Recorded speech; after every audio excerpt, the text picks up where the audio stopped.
In today's episode of the Daily Brief, I'll talk about two interesting stories. I first talk about how Indian banks aren't failing but aren't winning either. And finally, I talk about making money battery storage style. Welcome back to the Daily Brief show by Zerodha, where our aim is to simplify the biggest news in the financial markets in a way that's one level deeper as compared to news channels. I'm your host Akshara, and today is Friday, 8th August.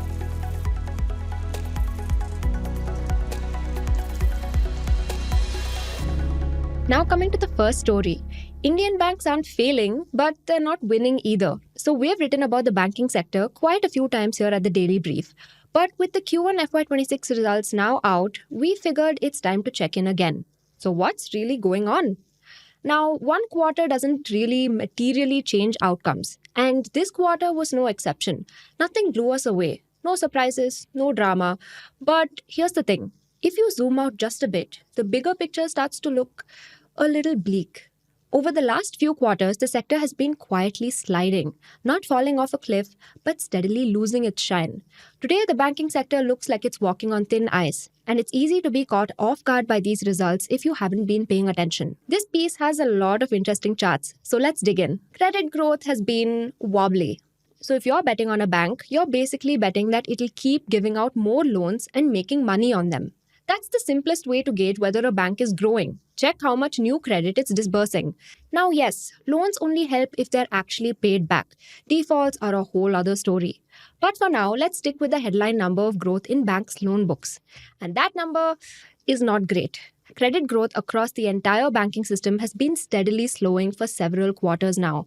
In Q1 FY26, overall loan growth came in at just 8.9% year on year. Private sector banks grew slow at 8.1%, while public sector banks were surprisingly stronger at 11%. So why the divergence? See, public banks went all in on priority sector lending. MSMEs, agriculture, rural loans, sectors that often find it hard to get credit in recession-like situations. These are sectors the government often nudges PSBs to support. Private banks, on the other hand, stayed cautious on these sectors, something we've covered in our last Who Said What episode. They focused on protecting margins rather than chasing loan volume. So PSBs played the volume game while PVBs played the margin game. So what's dragging growth? A big part of the slowdown is because large industries aren't borrowing. India's private sector has not been spending a lot on capital expenditure. Lending for large infrastructure projects has been cooling too. Big companies are either flush with cash or hitting the bond market directly, but not investing in new capacity. But while large borrowers are pulling back, MSMEs seem to be stepping up. There's a visible shift toward lending to small and medium enterprises, thanks to government push, formalization efforts, and credit guarantee schemes like ECLGS and CGTMSE. It's still a smaller piece of the pie, but it's growing. However, as we highlighted in our last Who Said What episode, this is a nuance in this trend. Lending to MSMEs may have increased in value but decreased in volume. That is, only the bigger MSMEs may be getting large ticket loans while smaller SMEs are starved for credit. That trend might be at play in this shift. Another drag on banks' growth has been unsecured personal loans, which are loans offered without taking any collateral. Credit cards, personal loans, vehicle loans are all showing signs of a cool-off. That doesn't always mean that consumers aren't willing to borrow. It's more about banks pulling back, especially after a rise in loan stress and customers being close to defaulting on their loans. So let's talk about specific banks. First, HDFC Bank. Corporate loans have remained flat, and retail loans recorded just a single-digit growth of 8%. The only real double-digit growth came from small and medium businesses, which, to be fair, is still a small part of the book. Second, ICICI Bank. The story doesn't change much for ICICI. Corporate and retail growth was tepid, but SME-focused business banking grew 30% year-on-year. Third, Kotak Mahindra Bank. Now, Kotak is a bit of an outlier. Its consumer banking book grew 16% and total advances rose 14%, much faster than the industry average. In fact, this might mean that Kotak has actually gained market share while others were being cautious. If slowing credit growth wasn't enough, banks are now hurting with shrinking margins. One of the most watched metrics here is the net interest margin, or NIM.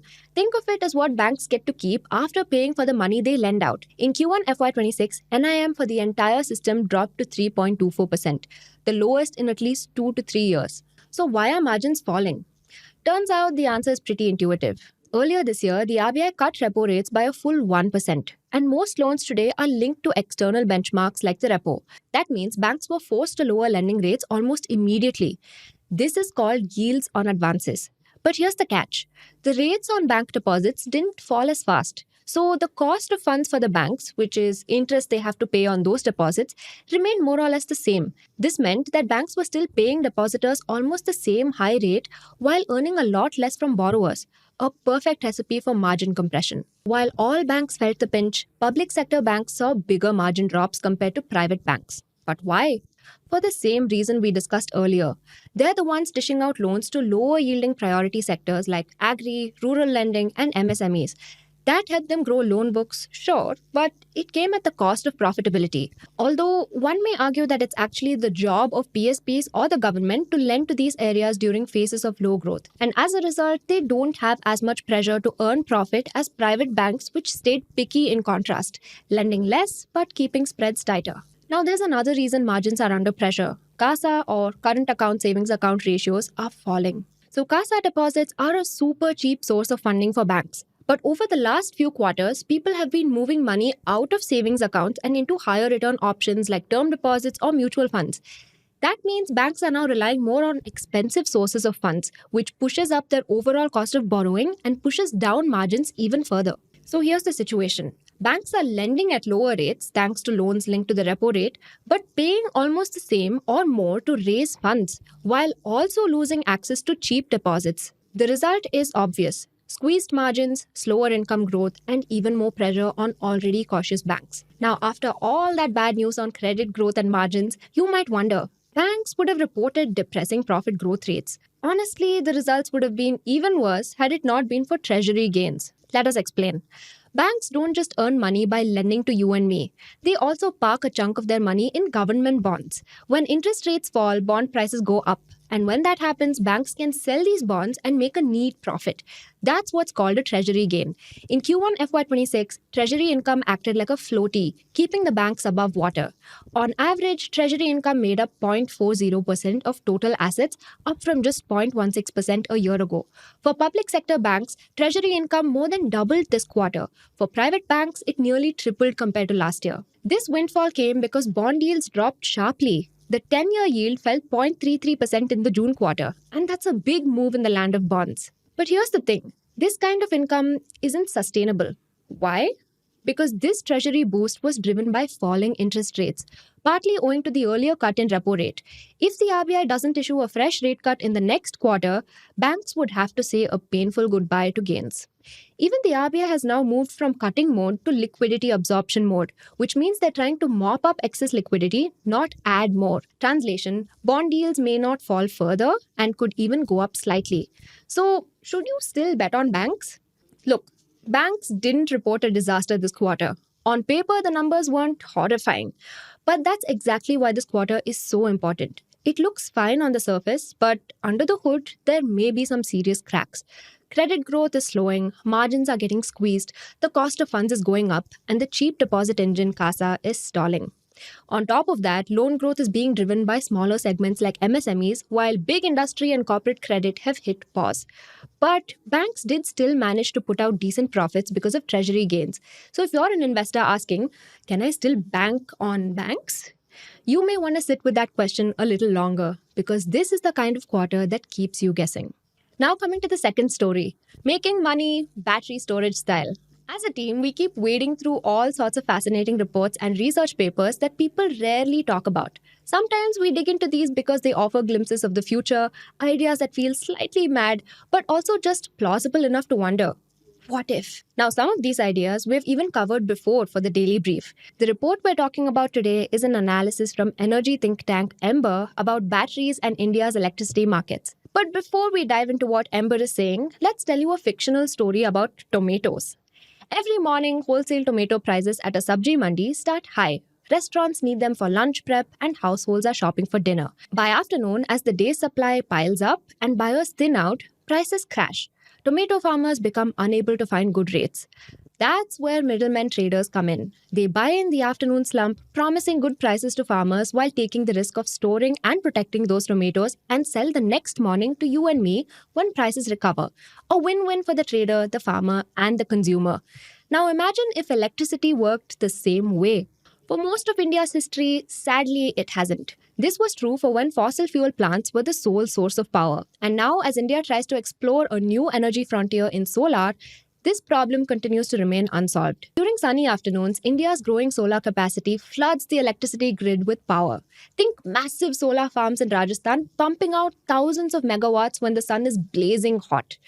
But here's the thing, at 2 p.m. on a weekday, most offices have their ACs running efficiently, factories are in steady state operation, and residential demand is low because people are at work. There's more power than anyone needs, so electricity prices on the wholesale market crash. With solar, though, the crash is far more pronounced. In Europe, for example, they've often turned negative. Then evening comes, the sun sets, solar generation drops to nothing, and suddenly people start coming home, switching on lights, TVs, and ACs. Demand skyrockets just as solar supply vanishes. Power plants burning expensive gas or diesel rush to fill the gap. Wholesale electricity prices can jump tenfold in a matter of hours. There's immense volatility in prices during the day with less win-win situations between power generators and consumers. But what if, just like those tomato traders, someone could buy electricity in the afternoon when it's dirt cheap, build an innovative form of storage, and sell it back to the grid in the evening when prices spike? This is where batteries enter the picture. And that's exactly what Ember's report is exploring. To understand why this matters, you need to know how electricity is bought and sold in India. Most people think power just flows from power plants to their homes through government wires. That's partly true, but there's a whole hidden market in between. Think of it like this. Power plants are like factories making a product, which is electricity. Your local electricity distribution company, like BEST in Mumbai, is like a retailer who sells you that product. But between the factory and the retailer, there's a wholesale market, the Indian Energy Exchange or IEX. Every day, power plants and electricity distribution companies come to this market. In the morning, a distribution company might realize, oh no, we need extra power for the evening peak. They place buy orders. A gas power plant might say, we can supply that, but gas is expensive, so we need 8 rupees per unit. If no cheaper option exists, that deal happens at that price. But at noon, when solar plants are producing like crazy, they come to the market saying, we have too much power, please someone buy it for just 1 rupee per unit or even less. The same electricity that costs 8 rupees in the evening is available for 1 rupee at noon. Until recently, this price gap was just an unfortunate reality. Nobody could do anything about it because it was always hard to build storage facilities for power generated through coal. For one, it was far cheaper to keep the coal unburnt rather than build new storage for it. But moreover, shutting down and starting up coal power plants is itself an extremely expensive affair. But solar power and batteries change everything. There are minimal costs to shutting down and starting up a solar panel. Every bit of solar generated through the sun is essentially free because it's unlimited. So, how do you build a battery storage business? So, here's how the business works, step by step. Imagine you're an entrepreneur who decides to set up a battery storage facility. Firstly, you need serious money. This isn't a Duracell in your flashlight. We're talking hundreds of crores for an industrial scale battery system. Picture a warehouse filled with thousands of lithium ion cells, similar to what goes into electric cars, but packaged for the grid. You connect this battery facility to the electricity grid and register as a trader on the IEX.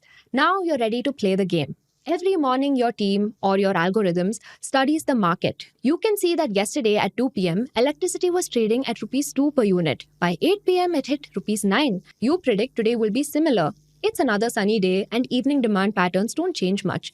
So you decide to buy low and sell high the next day accordingly. But here's a crucial detail. Batteries aren't perfectly efficient. When you charge a battery with 100 units of electricity, you can only get back about 85 units, like a few tomatoes that spoil overnight. So your real cost is higher, around rupees 2.35 per unit stored. Even after accounting for losses though, you're selling at rupees 9 what you bought at rupees 2.35. And that's a hefty profit margin. Do this every day and you have a business with a win-win proposition. Your entire ecosystem wins with stable electricity supply. But it gets even better. The grid operator, which is the government agency managing electricity flows, has another problem. The frequency of alternating current or AC electricity needs to stay exactly at 50 Hz. Too much power, it goes up. Too little, it goes down.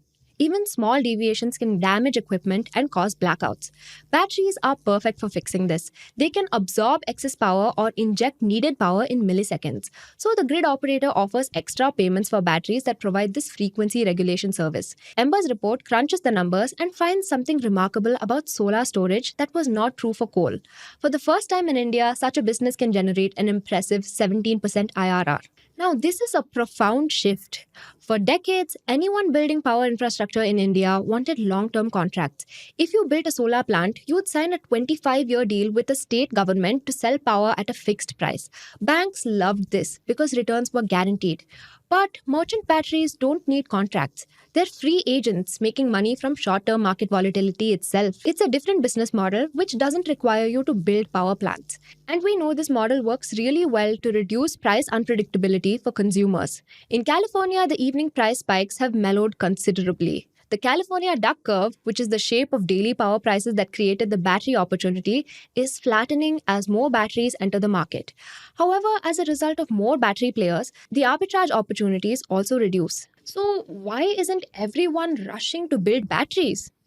The answer lies in the gap between spreadsheet models and ground reality.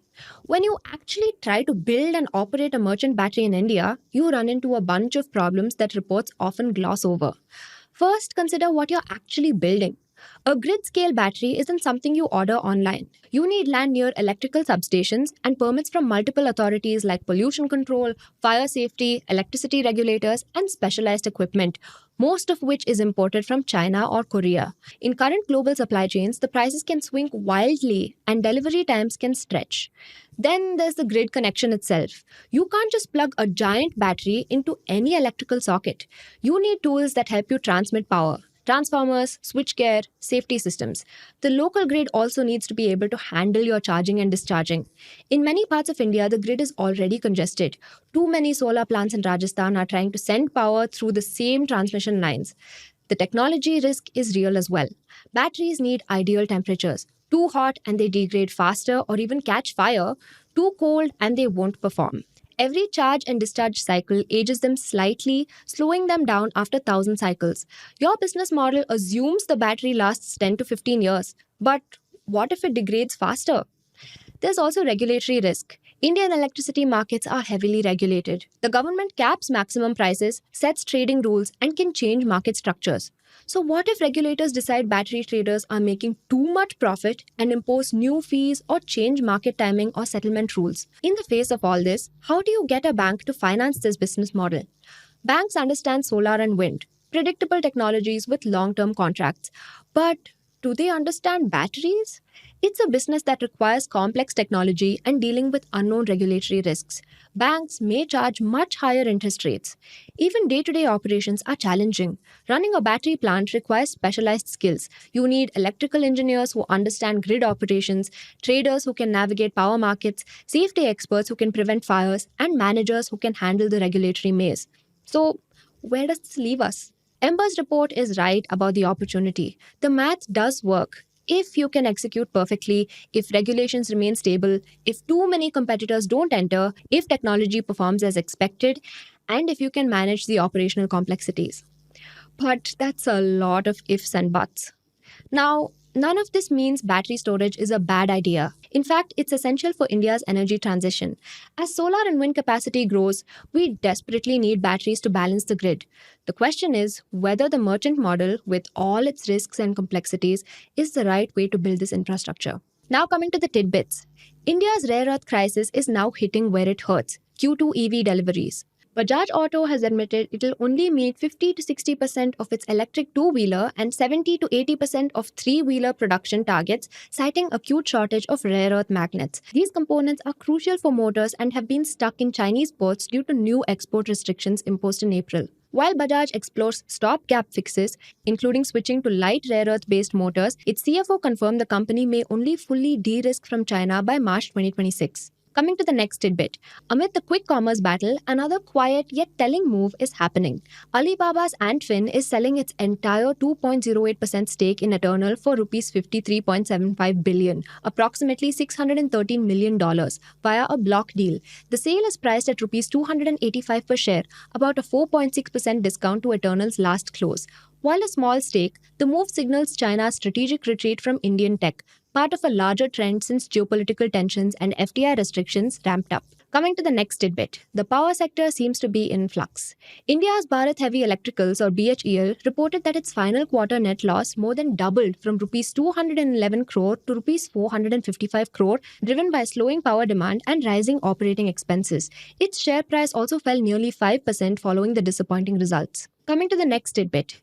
It isn't always rosy in India's liquor sector. India's leading winemaker, Sula Vineyards, saw its quarterly profit plunge by nearly 87%, falling to just rupees 19.4 million, as urban consumers cut back on affordable wines amid wage stagnation and cost pressures. The strong performance in its wine tourism segment, up 22%, couldn't offset the sharp decline in its core sales. That's all the news I have for you today. Thank you so much for watching and see you in the next one. Disclaimer: this content is for informational purposes only. None of the stocks, brands, or products mentioned are recommendations or endorsements.